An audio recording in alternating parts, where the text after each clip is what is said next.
"Are you sure you want to reserve our funeral services for yourself, Miss Frost?" a staff member asked. Elena Frost nodded calmly. "Yes, I am. I can pay you double as long as you satisfy two of my requests. Firstly, I want the best cremation service you provide. Ensure that my body is cremated so thoroughly that nothing remains but ashes. Secondly, I want my ashes to be scattered in the ocean immediately after the cremation. I'll leave the exact planning to you."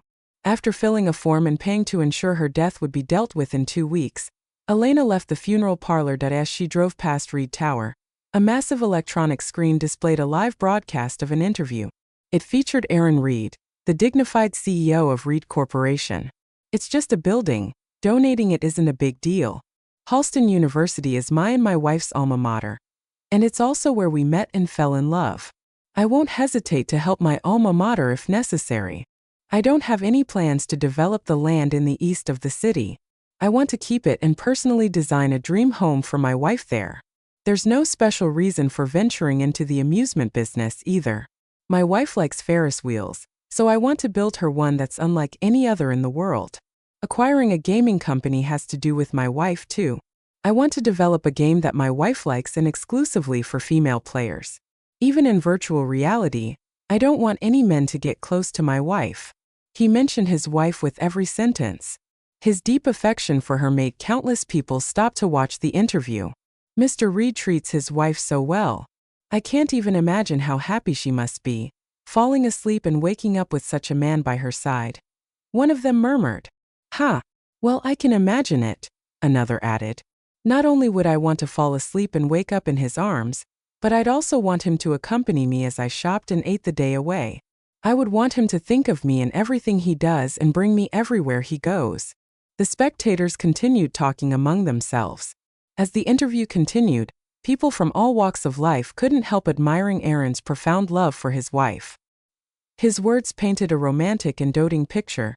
Elena smiled mockingly and looked away from the screen. She'd come to this world a decade ago. She'd been on the brink of death after an accident, and the original host's wish had led her soul here. The original host, also named Elena Frost, had grown up with Aaron. Due to several misunderstandings, they'd split up, leading to Aaron turning evil. Despite later attaining success and becoming the CEO of a large company, his heart remained hollow. He'd ultimately taken his life the day before his company had become publicly listed. Despite being reborn, the original Elena had still failed to help Aaron escape his fate. On her third chance, she'd summoned Elena's soul. For the sake of survival, Elena had stuck by Aaron's side and done everything she could to help him. Over time, he'd gone from being a freshman in university with nothing to his name to the CEO of Reed Corporation. Elena could have left this world and returned to her original one to be reunited with her family upon Reed Corporation's public listing. However, she hadn't done so because she'd fallen in love with Aaron after spending so much time with him. She'd given up her chance to return home because she couldn't bear to part with a character in a novel. This was her second chance at life, and she decided to leave it in Aaron's hands. She'd willingly walk down the aisle with him. She'd thought that as long as they loved each other, it didn't matter where they were. She'd thought he would love her as deeply as she loved him. They'd dated for 4 years and been married for 3. Throughout that time, Aaron had always acted like Elena was his one and only. He treated her like a princess and doted on her to no end. He hadn't even mentioned having children throughout their marriage because he wanted to care for and cherish her to the best of his abilities. He claimed it was because he didn't want a third party to affect their relationship. Even if said third party was their child, he didn't want her to get pregnant, nor could he bear to have her be on birth control lest it affect her health. So, he'd used protection whenever they'd slept together instead of getting her to do it. Yet it was also Aaron who'd started a family with another woman behind Elena's back. He and his mistress even had a son who'd just turned 1. Do you know how surprised and overjoyed Aaron was upon finding out that I was pregnant?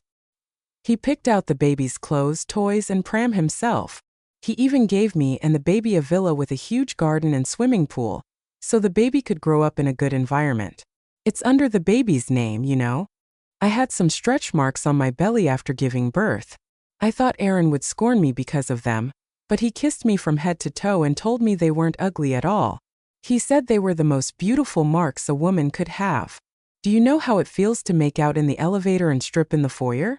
Do you know how it feels for him to stick it in me and do me as we head to the bedroom? Aaron says it's so satisfying and that it's not something you can give him. I'm the only one who makes him feel like that, Elena. The text came with explicit photos and videos of a couple doing the deed in various places and poses. Things had started long ago. The first photo had been taken when Mia Wynn had just started her internship at Reed Corporation. There were even images and videos of her and Aaron doing the deed when she'd been heavily pregnant. It was clear that they'd been head over heels for each other. Elena rubbed her reddened eyes and put her phone back in her bag.